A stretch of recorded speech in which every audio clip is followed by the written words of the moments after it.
Hey guys, welcome to a new video. Like, comment and subscribe if you enjoy. Without any further interruptions, enjoy the what if. Chapter 21. The first thing he noticed was his chakra flow. Sluggish was the initial sensation. Utterly beyond his control was the second. He could still feel it but could not exert influence over it, mold it as he'd done countless times before. The next was his former team as he sat up in the brightly lit cell. Every wall stone except the one in front of him. Transparent but not glass, nothing obscured the three severe faces watching him in judgment. Kukuku, the reunion of always hoped for. Wishes do come true. This cell has a series of Fuinjutsu-enabled security measures, Hiruzen said, ignoring his traitorous student. If needed, I can cut your oxygen supply. Heat the room hot enough to incinerate you. Or turn you into a fine mist. Naruto-kun's been busy, Orochimaru said, recalling how one of his subordinates had experienced such a change in matter. If by some miracle you could escape this cell, there are seals placed on you all designed to deliver instant death. If you stall in giving us information, you die. If you try to escape, you die. If you displease me in any way, I die, Orochimaru said mockingly. I'll open your cell and show you why I'm the professor and you're the student, Hiruzen answered. It'd almost be worth it, sensei. Just to see you do it. Could you really beat me to death? If Danzo had not been present when I found you, you'd already have an answer to that question. Well, you've certainly laid out the stick, but where's the carrot? You must have lost your mind. Sensei isn't going to give you anything, Jiraiya stated. He frowned when Orochimaru rolled his eyes, knowing what was coming next. Stupid Jiraiya, always a little slow on the uptake. Sensei may want me dead, but he needs me alive. Especially if you want the information I have about the Akatsuki. And sure, he could have me tortured, but he has to know I can survive anything he'd do to me, or in the case of Anko-chan, piss her off so much she goes too far. I'll die just to spite you and then you'll get nothing. You have a little leeway but don't push it. My list is short and shouldn't be a problem. 1. A library. If I'm going to be stuck in this cage, then I need something to occupy my mind lest I go insane. Done. What else? Oh, just access to Naruto-kun, Orochimaru said and swiftly felt the burn in his lungs associated with suffocating. He didn't falter, though. He refused. Instead, he stared at his sensei, daring the man to go to the edge. Time marched on. He felt his vision narrowing, but he still smiled. Soon, the game of chicken was over and he could breathe again. What do you possibly hope to gain from speaking to him? He isn't like you, isn't twisted nor malicious, said Jiraiya. Isn't like me. He's more like me than any of you could ever hope to understand. And whatever you think of me, at least I'd have protected him from what Sensei is doing to him, what he did to me. What did I ever do to you other than support you?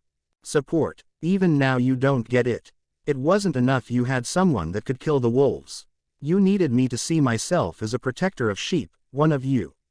Before your ideology wormed its way into my head, corrupting me, I was pure. I sought not to be anything other than what I was. You made me believe I was something else. And because I lied to myself, I got to watch my students blow up in an Iwa ambush. The sole family of my friend died in front of me.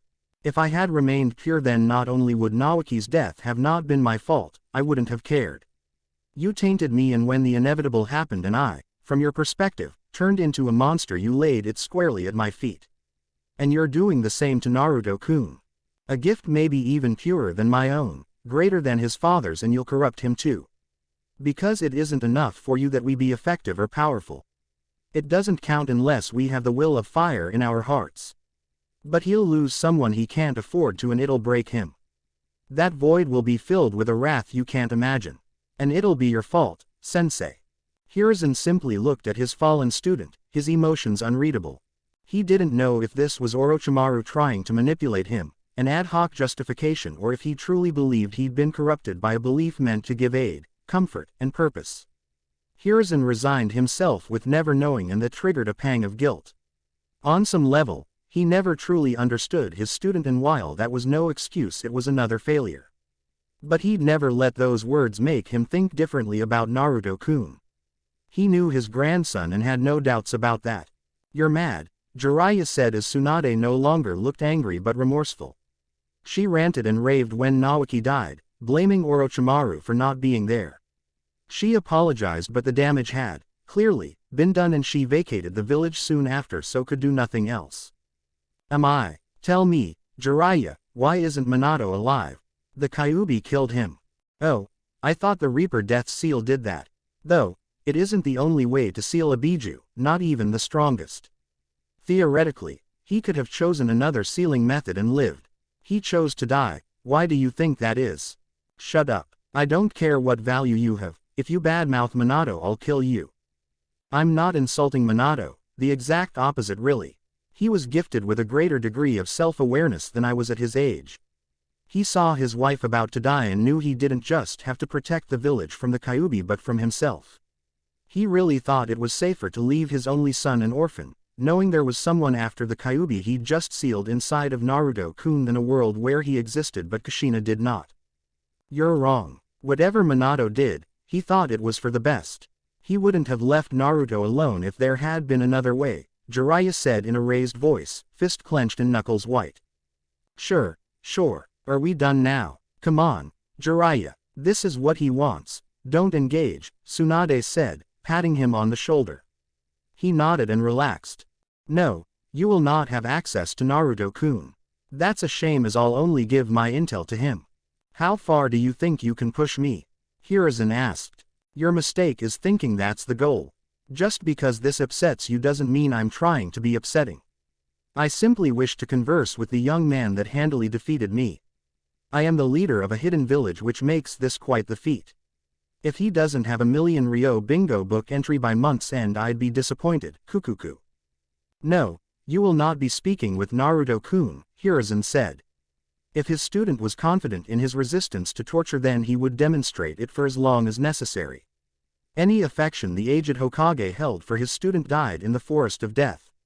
The trio departed without another word to Orochimaru, the heavy metal door slamming behind them as they entered the hallway. Where is the Gaki? I need to talk to him about challenging S-rank ninja. Jiraiya was not pleased when informed of Naruto's exploits, not at all. I'll direct you to him, but do keep in mind he was protecting a comrade, Hiruzen cautioned his student.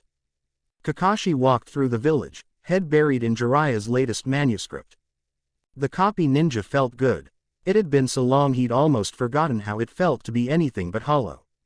It was a welcomed change, and he managed to feel only slightly guilty he hadn't sought treatment sooner. As he giggled at the hijinks of Akio, his mind also turned to his students.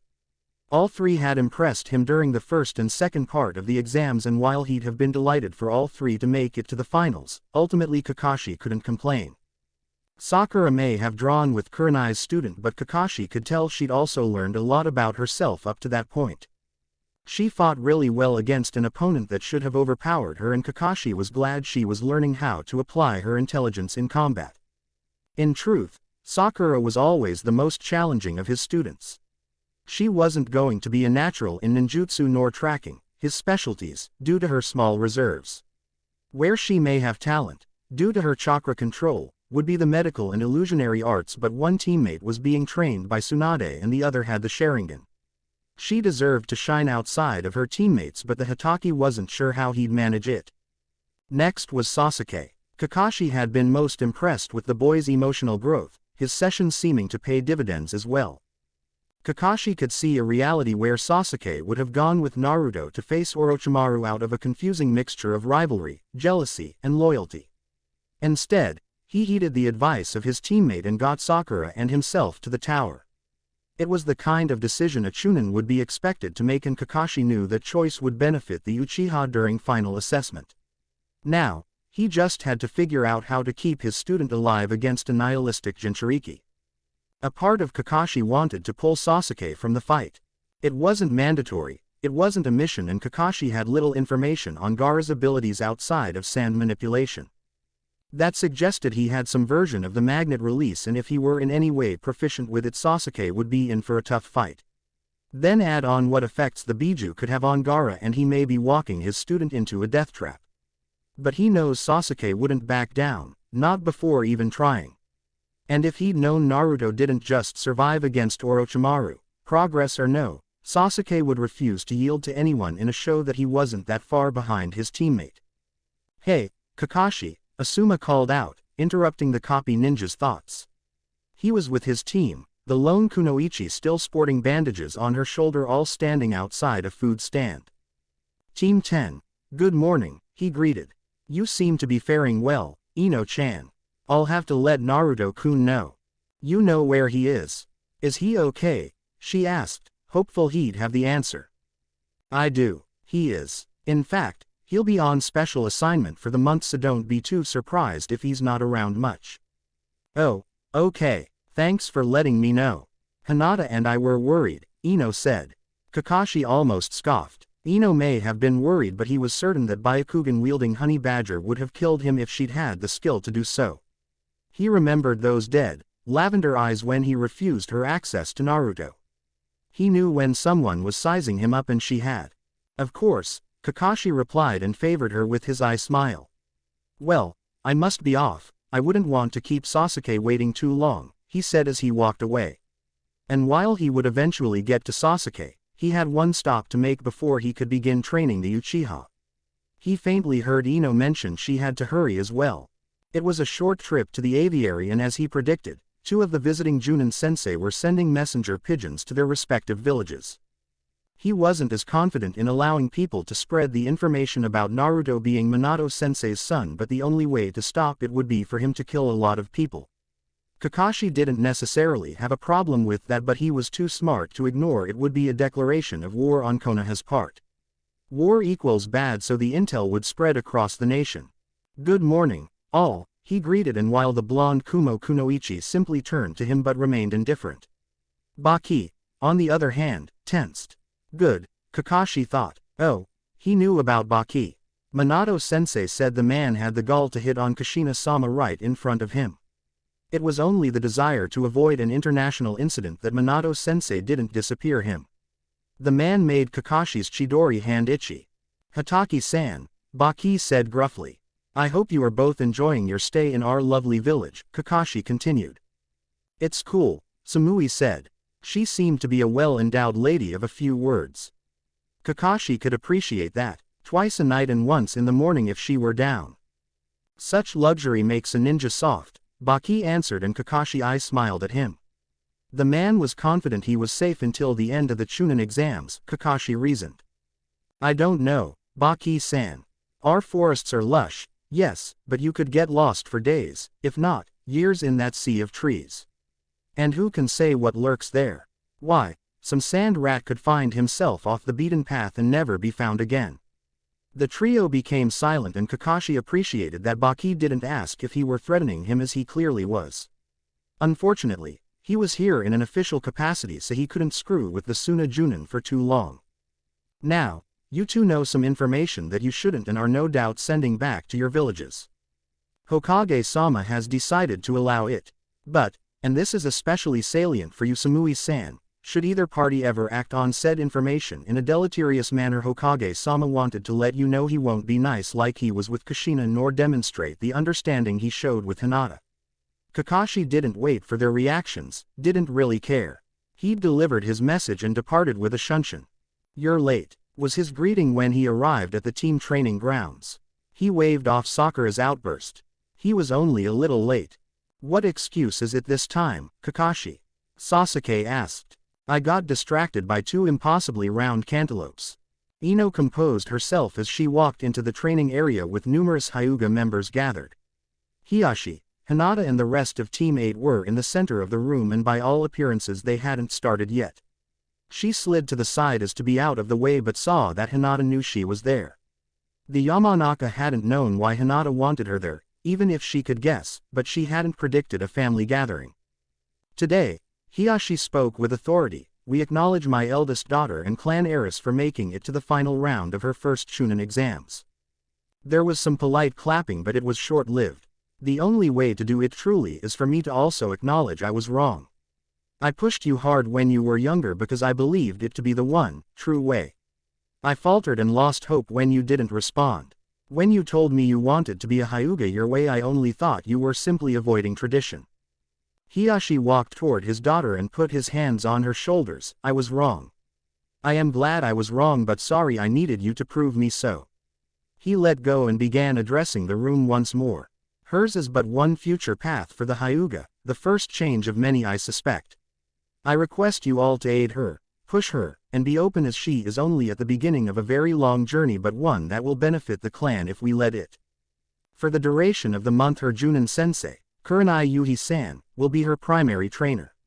As the person most responsible for Hinata's progress I wouldn't intercede but any resources you need from the clan will be made available. Kurenai nodded. If there is nothing else then you are dismissed. Ino waited patiently as several members congratulated or otherwise made offers of support to Hinata. Once they were all gone and it was just teammate and her, she approached the lady of the hour with a wide smile. Who knew you could earn so much from a well-timed kick in the nuts, Ino joked. Hinata giggled. I think Neji will hate me for the rest of life, she lamented. He'll get over it, Ino dismissed. She didn't know much about the older boy but he was considered a prodigy and just shy of a raging asshole to those he felt beneath him. Really, that was enough. So what can I do for you? I'll be healed up in a few days but I don't know how much help I'd be. I was going to ask you to help me but in a more official capacity, Hinata explained as she handed Ino a mission scroll. I was hoping you'd do a little information gathering for me. Ino considered the offer. It was the best way for her to help. She trained hard but she wasn't near Hinata's level of combative skill yet. Besides, it could be treated as training for herself. She was under no illusion that sneaking up on Junin would be simply so the heiress smiled as she gave her answer. Of course, Ino said. Asuma-sensei had already said they wouldn't be taking missions during the month so she had the free time and the money could go to some new threads for the upcoming season. Oh, I saw Kakashi-sensei right before I came here. Ino watched Hinata's face turn sour. Any word on Naruto-kun? Ino nodded. He said he would be on special assignment for the month so we shouldn't expect to see him much but he was otherwise fine.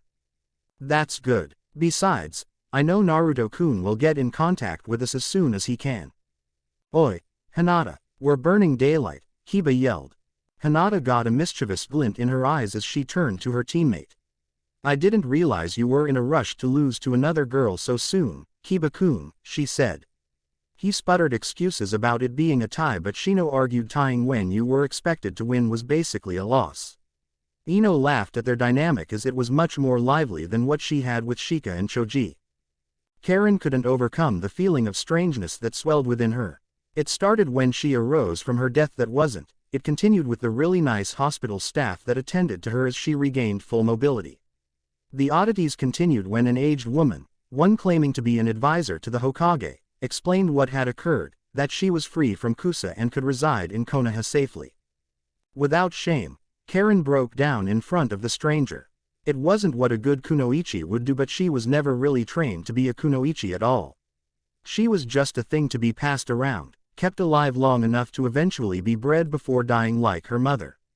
She hated Kusa. She hated everyone that resided in that accursed village and even if it were a cruel trick the Uzumaki let her tears flow for even the illusion of freedom. The older woman had placed a comforting hand on her back, rubbing it gently and offered words of comfort and encouragement. Once Karen regained control, it was explained fully that she owed her liberation to one Uzumaki Naruto, the boy she'd seen in the forest. A boy who shared nothing with her but a clan name had gone through such trouble. For one unused to kindness or consideration it was overwhelming. That sense of being overwhelmed, of the innate strangeness of her new reality didn't abate as she walked through the village. People smiled at her, greeted her, treated her like she belonged. It was a struggle not to tear up at the treatment as she didn't want to make her escort feel acquired. Her escort, another peculiarity, had to be the prettiest girl she'd ever seen by a wide margin. We're here, said the angelic beauty. Huh? Karen asked and internally lamented the undignified response.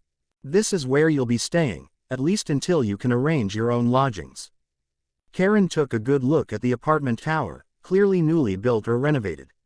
It was beyond anything she expected, at least from the outside. Are you sure? Of course, said the older girl with a smile. Now, please, follow me, she requested and Karen did without second thought. She was led to a corner apartment on the top floor. And again Karen was thrown for a loop at the fully furnished, one-bedroom apartment. I'm sure Naruto-kun will show up to set up your security seals but the key is sufficient for now. You have vouchers for the grocery store on the grounds and money for any necessities you may need to buy. If you can wait a few days, I may be able to wrangle a friend to go clothes shopping with you. She knows where all the best deals are. And should you need anything else, I'm just 2 doors down." Karen took in all the information. It was on its face easy enough to understand, but she was gripped by the most sincere confusion. "Why?" she asked. "Why any of this? Why all of it? Why?"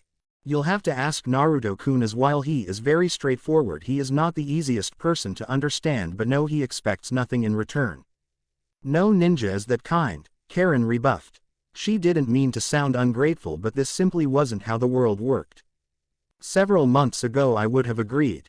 Then on a mission gone bad I was captured by the enemy and held hostage to stall my master from completing his tasks.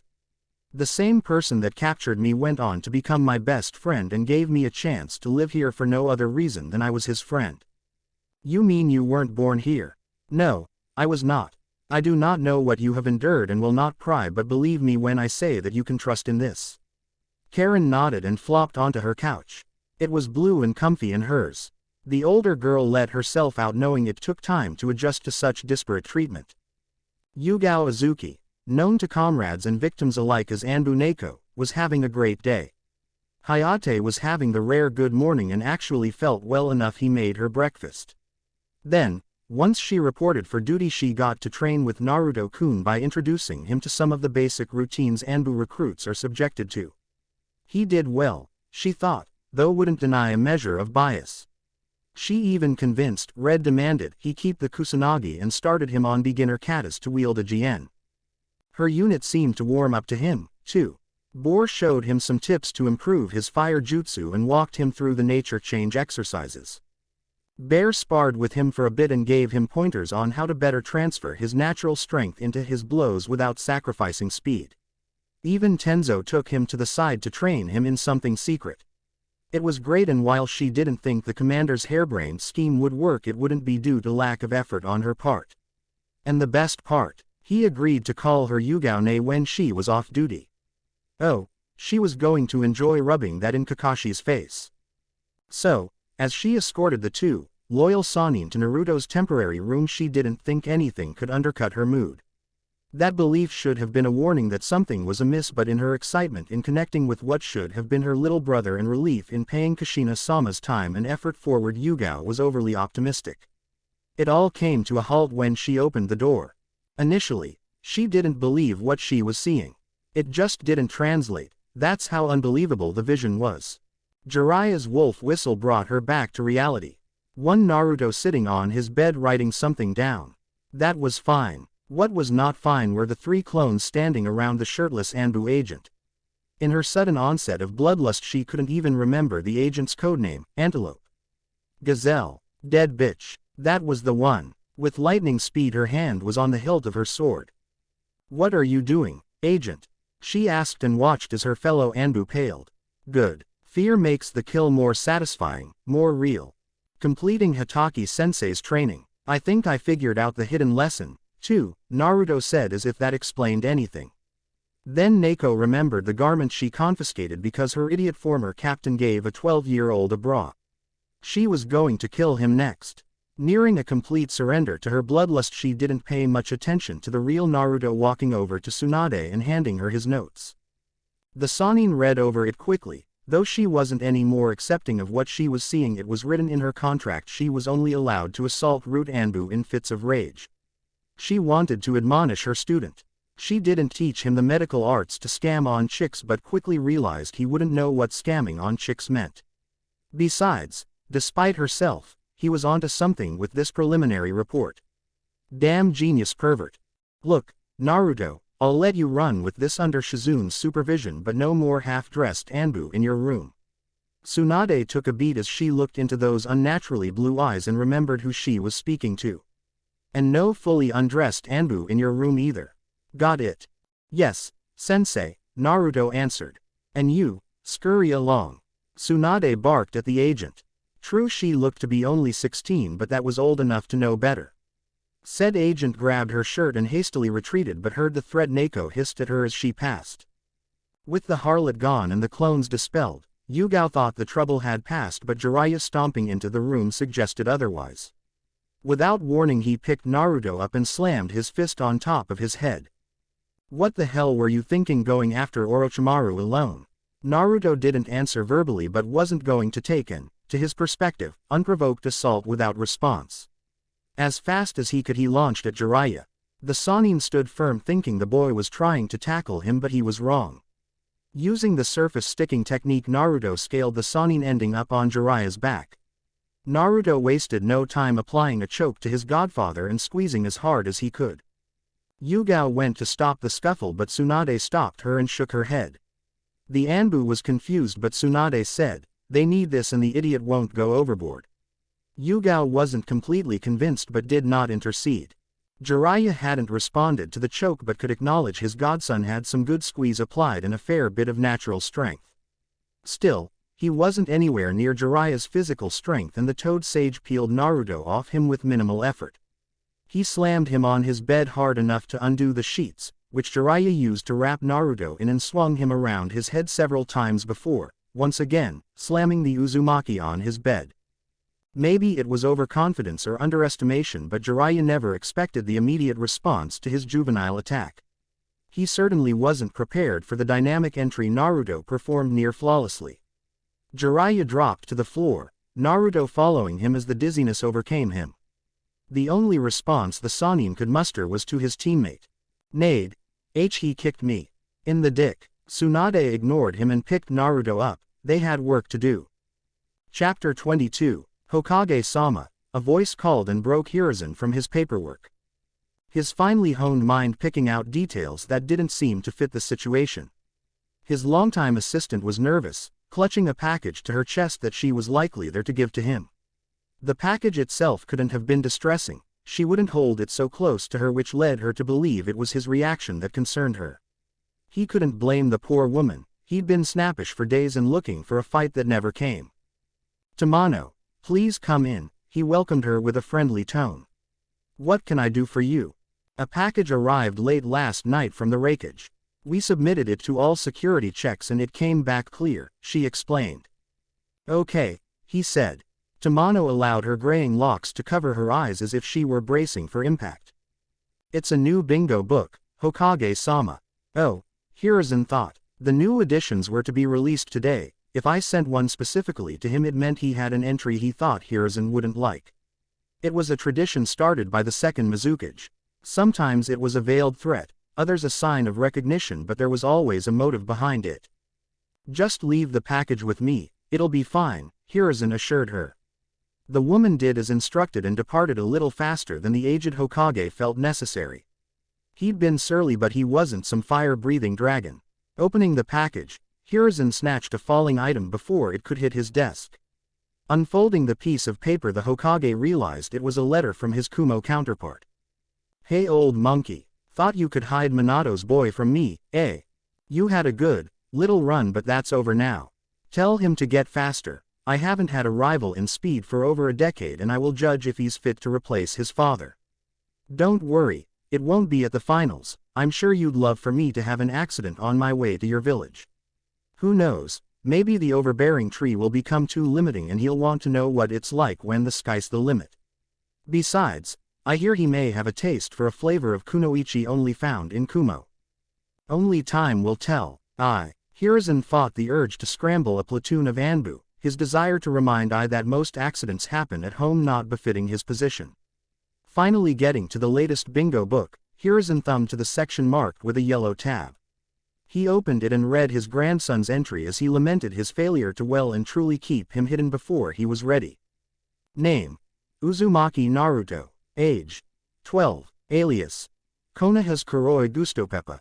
Affiliations: Konoha, Toad Clan, Jiraiya of the Sannin, Master Uzumaki Clan, Kushina Uzumaki, Mother, deceased. Skills: Fuinjutsu, Bojutsu, Kaden Jutsu. Rank: Genin. Bio: son of Minato Namikaze and Kushina Uzumaki, student of Hitaki Kakashi and Jiraiya of the Sannin. Single-handedly killed over 60 ninja during a solo raid of a base belonging to Orochimaru of the Sannin and his Otogaker ninja. Also managed to defeat and capture Orochimaru in a separate engagement. killing 8 more ninja in the skirmish. Possibly specializing in infiltration and mass exterminations. The shinobi is silent, calm, and analytical. A threat to even experienced ninja if they are not careful. Engage only if mission critical.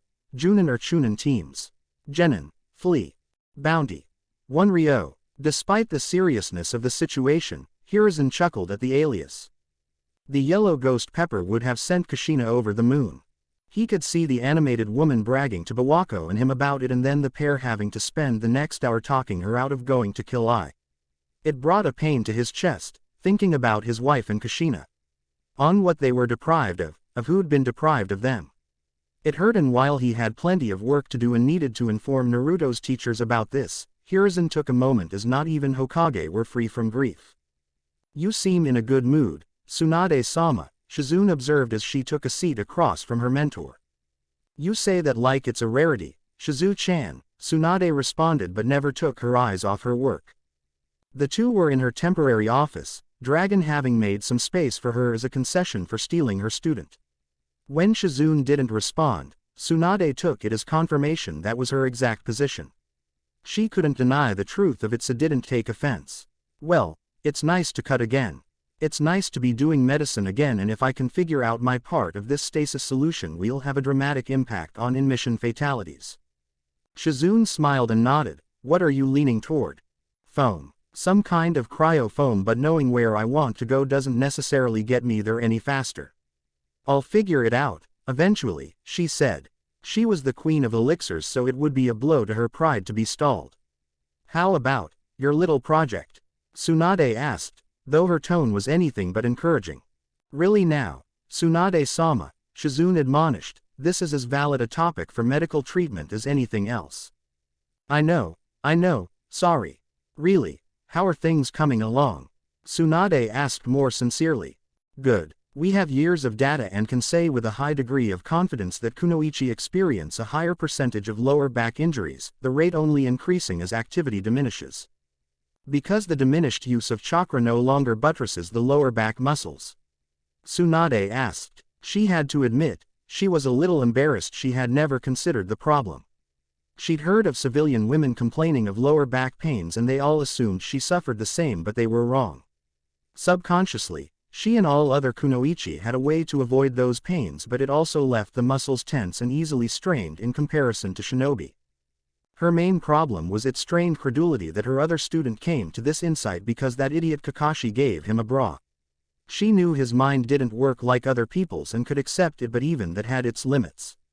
She refused to accept that medical advancements would come via the boy's libido. Refused. And potential treatments? Tsunade asked, pressing on. I've been in touch with our physical therapy team and they are working on it. And the other thing? The Senju questioned, looking down at Shizune's chest. Oh, it's wonderful. I almost forget they are there sometimes, her student beamed. Naruto hadn't reinvented the wheel but a seal that can calibrate to and redirect the same force that the breasts exert in each cup. It was inventive. I still don't see why you had to be the test subject, Tsunade stated. Because Neko-san and you scared most of the female Anbu away from Naruto-kun when he just wanted to help. The blonde medic said, but not at all buying it is the only reason. The effects of the newest addition to the bingo book rippled throughout the village. 3 men gleamed in anticipation of finally upholding a promise over a decade in the making. 2 foreign kunoichi lamented the Raikage's reveling in his man-crush on the Yondaime Hokage, and his delight in thumbing his nose at the Sandaime Hokage. And 1 Chunin instructor jumped at every shadow, terrified the Anbu would snatch him up at any moment. None of that had reached Naruto yet, the rookie Chunin having been summoned by Kakashi, via Pakun, to meet him at Team 7's training grounds. As it was Hound making the request, Commander Dragon allowed Naruto to depart. So, here the blonde sat, Pakun on his lap as he gently patted his head as he watched his teammate train with Kakashi. They hadn't sparred for long, not even 30 minutes, but Naruto already saw some problems. Sasuke was shaky and his body had clearly hit a wall well before he was accustomed. Sweat poured from his brow and he was breathing through his mouth. It was time for him to go to work. Stop, he called out as he approached sensei and teammate. He retrieved a bottle of hand sanitizer and gestured for Sasuke to sit. The Uchiha did just that. Naruto activated the diagnostic jutsu and mentally recorded notes. Within 20 minutes he had reached a conclusion. Your nutrition isn't adequate for the level of training you're doing. Your body is forcing your chakra to compensate, but the increased usage means you aren't recovering as fast at night, which requires more chakra to compensate. Had you continued the cycle you would have gone into shock from chakra exhaustion within 3 days. Sasuke nodded, masking his discomfort with the emotionless tone that provided the explanation. The Uzumaki handed Kakashi a list while Sasuke digested what was said. He was unhappy with the news but relieved to know there was a reason he hadn't felt like he'd progressed in the last few days. He thought he had a well-balanced diet, so that was concerning. What did you hand Kakashi? Sasuke asked. A list of vitamins and supplements. You could get with a nutritionist as well, but if this is just for the exams then the supplements would be adequate. No more training today and none tomorrow. Sasuke nodded and elected to wait on going to see someone, as it'd just take time out of his training. Sasuke wanted to argue for the sake of his pride, but he felt like crap and could use the rest, so he nodded. Why didn't you give the list to me? He inquired. Hatake-sensei handles the team's expense account, Naruto answered. Oh, okay. The what now? Sasuke asked with a little heat. Naruto looked at him in confusion. The expense account, he repeated slowly. Sasuke-kun. Greasing the right palm can take you further than violence in many cases, but it wouldn't be right for ninja to lose money while in service to the village. So for that and other various outflows, we are reimbursed. And thanks to Naruto-kun bribing Ibiki, I've hit my cap for the fiscal, which means I can request a limit increase. Sasuke found it weird how happy his sensei sounded about mundane administrative tasks when he was near impossible to get a rise out of for anything else. The Uchiha just shook his head. Even with his analytical mind demanding to reach a conclusion, he decided Kakashi was unexplainable. It was just simpler that way. Kakashi performing the summoning jutsu broke Sasuke from his thoughts. Okay, you lot have fun with Naruto-kun, he said, and then turned to Sasuke. Let's go, with no more prompting as he took off. Sasuke could faintly hear the Ninken barking in the distance. It didn't take much effort to catch up to Kakashi, and the Uchiha was curious. Why did you summon your dogs? They needed exercise. Naruto likes playing with them and I was taking time away from his own training. Seemed like a fair trade, Kakashi explained, but the need to needle his student pushed him further. Are you jealous? You want to play with them? What? No, Sasuke denied. Oh, okay, Kakashi said. You know, Hokage Sams is thinking of pulling Naruto from the team. Why? The Uchiha asked. Officially, both of you are high-profile targets, so it would be safer to have you separated in case another village tries anything. Unofficially, I think Hokage-sama believes Naruto's team with Jiraiya is better for him since he actually gets along with Haku and Sai. Kakashi was hardly being subtle, but Sasuke got his point. We can work together and not be friends. That is true. You could also accept that he's not Itachi and open up a little, Kakashi pressed. Sasuke's shoulders dropped. Yes, he could, except no, he really couldn't. He knew Naruto wasn't stoic but impaired, he really couldn't help being that way, but his manner constantly reminded him of the person he hated most. That Naruto seemed to be better than him didn't help matters. I'm sorry, Kakashi, I can't. It's fine, Sasuke, Kakashi said. I'm not asking for an overnight turnaround. Besides, we need to focus on Gaara, everything else is secondary. Sasuke grunted in agreement. He was jumping at everything. Every unsuspected shadow, every creeping sound. That one entry in one book reduced him to this, that the Kyuubi reduced him to this nearly pushed was enraging. But there was no time for rage. Rage would scare the brats would alert Iruka. Or maybe a couple of Junin. Or, Sage forbid, the Anbu. He didn't know why he even bothered with the new bingo book. Sure, it was causing a stir at the check-in station, but he'd gotten used to ignoring the weak fools of this village.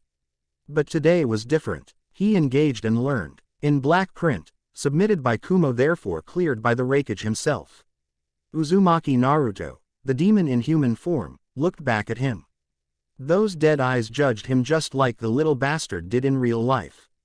Mizuki hated it. The judgment. Hated it. The beast. Hated it. This village that allowed the beast to judge him. How? He asked himself, how could the Kyuubi capture Orochimaru?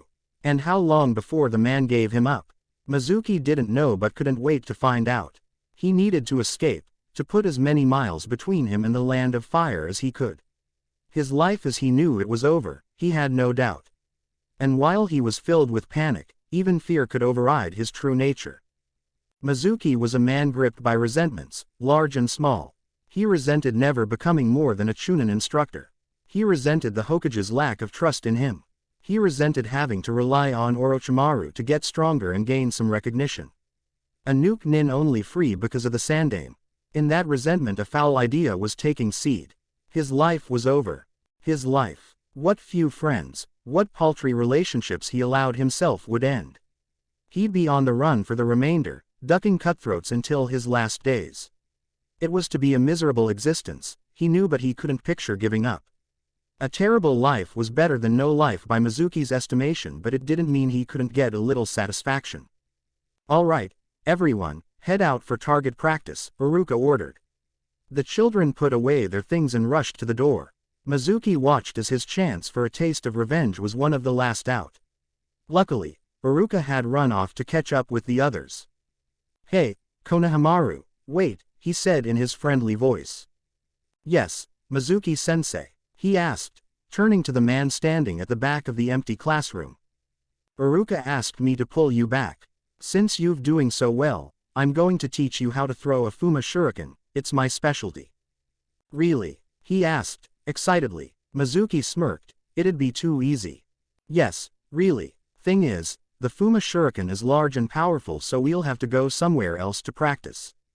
Konohamaru nodded and followed along, Mizuki making sure to chart a path out of Iruka's eyesight. Mizuki led the little bastard to a shed that contained a go bag. He chopped the Sarutobi on the neck and stuffed him into it and then fled. He knew he had to be breaking personal bests with how fast he was moving, but he had to create as much distance as possible. Taking to the trees, passing through training areas, his only thought was to reach the wall. He repeated it like a mantra. Reach the wall, reach the wall. He timed it with his breathing and running motion. Every step a word. Reach the wall, reach the wall. He was focused and felt more like a shinobi than he had in years. Reach the wall, reach the wall.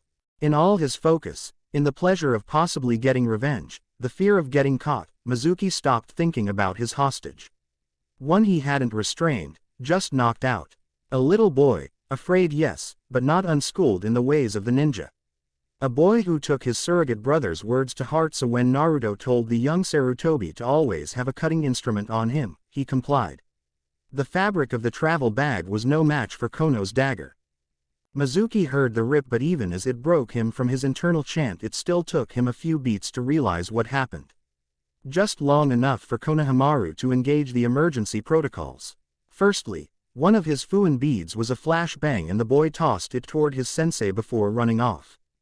The next step would take time, so in his panicked excitement he simply took off in the opposite direction. Ah! Little shit, Mizuki yelled. His vision was slowly returning, but his hearing was still compromised. He could still track the brat's trail. He took off. He, initially, was going to send pieces of the kid back to his grandfather, but now he'd just kill him outright. Mizuki retrieved his collapsible Fuma Shuriken. His hands were shaking. He felt like a wild animal driven mad with bloodlust, and it spiked when his sights landed on his prey. He let loose his weapon of choice, delighted when he heard it cut through the air. But he didn't hear the squelch of blade penetrating flesh nor the screams of pain that would follow. Not even the thunk of the projectile hitting a tree. No, somehow the little shit ducked at the exact right time. Mizuki wouldn't stand for that. He appeared above the boy and picked him up, punching him in the gut with his free hand. Spittle flew, and his eyes tightened. Yes, that was the look of pain he wanted to see. But maybe he could heap on some additional agony before he offed the boy. To get his attention, Mizuki slapped Konohamaru twice, front then back of the hand. You must think you're so special being the honorable grandson. Walking around with your chest puffed out. Even more so because of your precious Nisan, and yet you don't know that they are lying to you. Naruto Uzumaki may have been born human, but the Yondaime, his own father, sealed the Kyuubi into him. He's the fox now, that's why he isn't like us. A filthy demon couldn't mimic human emotions. Am I? Mizuki-sensei, Konohamaru spoke. What brat? Shut up, the boy answered as he placed his Fuin bracelet on Mizuki's wrist. The man felt his body seize as the shock seal went into effect. He dropped Konohamaru before he hit the ground and the boy ran off, bruised and battered but still able to move. Mabui was tuning out Omoi and his particular brand of speculation. She, too, was curious about the Fuma shuriken that landed on their training area, but as it was nowhere near, any of them chalked it up to an accident. Karui demanded the lone shinobi shut up. Samui was doing an excellent job of ignoring them. Mabui didn't fault Karui. Omoi could be vexing, his fantastical paranoia an ever-present attribute. The prudent choice was to wait for the owner to arrive, to be calm about the whole thing and not make up grand stories about someone being abducted and making a hasty escape. Until she saw a small boy, bloody nose and swollen cheeks, running toward her like he was being pursued by the embodiment of death. She stood and slowly approached. The boy was clearly panicked and didn't seem to notice they were foreign ninja, as that would have only made things worse. What happened? She asked, but the answer never came. As soon as he heard the landing of the man behind him, the boy instinctively got behind her. Shivering, he was too terrified to do much else. Oh ho! It seems you have found my wayward student, the man said with fake sincerity. She could see the tightening of his eyes, the repressed fury. No instructor should be that mad at a child. Aren't you a little far out for an academy student? Mabui asked. Ah, this one likes to skip and spy on ninja to learn cool techniques. It is my job to get my back to class, so if you would. Come on, Konohamaru, we've wasted enough time and any further delays will make your punishment worse. Mabui felt the boy clutched at the back of her top. Things weren't adding up and she could tell her team had reached a similar conclusion. It wasn't a leap to conclude the Fuma shuriken belonged to him and he'd somehow managed to miss the child. As a moral being, she couldn't let the child return to his custody, but if Kumo harmed another Konoha ninja outside of the exams, it would do irreparable harm to her village and its relationship with Konoha. But, once again, Mabui's internal deliberations were interrupted by the arrival of another party. This one, however, had no interest in talking. She saw the gleam of a blade before she could fully make out the newest arrival and wasn't sure of who she was seeing until said figure executed a kick to the throat of the falling man. Then she heard and saw the dogs as they surrounded the much smaller attacker and his victim. Even with his orange hood up, she could see the distinctive blonde hair of one Uzumaki Naruto. The way Konohamaru darted toward him made her believe the two had a pre-existing relationship. The flying tackle into a hug all but confirmed it. She watched as the blonde said something to the boy and then several of the dogs departed with him. Only the one with sunglasses stayed as Naruto tied up the unconscious Chunin. After securely binding the man and picking him up and playing him across his shoulders, the Uzumaki made eye contact with Mabui. Mabui-san, he greeted, or she assumed it was a greeting. Uzumaki-san, she replied back. You look nice today, he offered, and she hadn't been expecting it. She tried to deflect as to not encourage any teasing from Samui later. Thank you, but this is just my standard outfit while on duty. Oh, he said and paused, then you must look nice every day. He said no more, disappearing in a shunshin with the dog hot on his trail. Sitting at her table and sharing a pot of tea with Karen-chan had become an enjoyable feature of Haku's days. Getting to know the girl over the last few weeks was a delight. The two had a lot to bond over and Karen-chan seemed to warm up to Haku's gentle prodding. She thought the girl was a little fixated on Naruto, but given her utter devotion to Zabuza-sama she could hardly judge. It was nice making another friend and having someone fawn over Chappie-kun, as he was a hard-working bunny and deserved it. A heavy knock on her door surprised the pair. She hadn't been expecting company. That Konohamaru was there with 3 of Kakashi's summons further confused her, though that was overridden by his injuries. The largest dog, Bull, gave her a rundown of what happened, but she could tell there was more as she escorted Konohamaru to her couch. The boy hadn't spoken much beyond a pat greeting and wouldn't even meet the Yuki's eyes. Kono-kun, what's wrong? She asked. She could tell he was torn and whatever it was he needed to share. He shot a quick look at Karen. That's Uzumaki Karen, she's going to be staying in Konoha for a bit. Nichin has a clansman, he asked in genuine wonder. Haku nodded. They met during the Chunin exams. I'm sure she'd tell you the story sometime if you're interested. Sure would, Kering reassured. But why don't I give you two some alone time for now, she offered. No, Nichin would say it's rude to make your guest leave because I showed up. I think he'd understand given the circumstance, Haku stated. And if you don't feel comfortable talking in front of Karen-chan, that's fine. Konohamaru shook his head in the negative. He looked down once more and his body started shaking. I did everything wrong. I was so scared. I dropped Nichin's dagger and would have been killed if I didn't trip on a tree root. He wouldn't have been too afraid to even think. I'm a coward, the boy bellowed. Konohamaru, Haku said as she tilted his head up, being afraid doesn't make you a coward. And you're comparing who Naruto-kun is now to who you are now. Neither of us know how he'd have handled this. But what I do know is a Chunin tricked, betrayed and abducted you. His goal was to flee with you. Your goal was to escape. You're here, he's captured. That's a win. But I didn't do anything. You escaped. You stalled. I'm assuming Naruto-kun gave you something to signal him if you were ever in danger, so you called for backup. You did everything that could be expected of you, Kono-kun. Then why do I feel like a failure? Because when someone makes you afraid, it can also make you feel weak and small. All the stories we have show courage is overcoming our fears, but I think survival takes its own kind of strength. And for ninja, for those who endure, the ability to survive is central to our being. And sometimes a part of that survival is sheer dumb luck. We can't control luck, but that's partially why we train. Being faster, stronger, smarter doesn't guarantee victory, but they tip the odds in your favor. But you should never think any situation presents you with an absolute chance of victory. That Chunin did, and now look at him, defeated by an academy student. Nichin, his goal was to abduct you. Yours was to escape. While all the rest matters, in a fight between ninja, the one that achieves their goal is the victory, the one who doesn't is the loser. This is your win, Konohamaru. You understand. The boy nodded and graced her with a hesitant smile.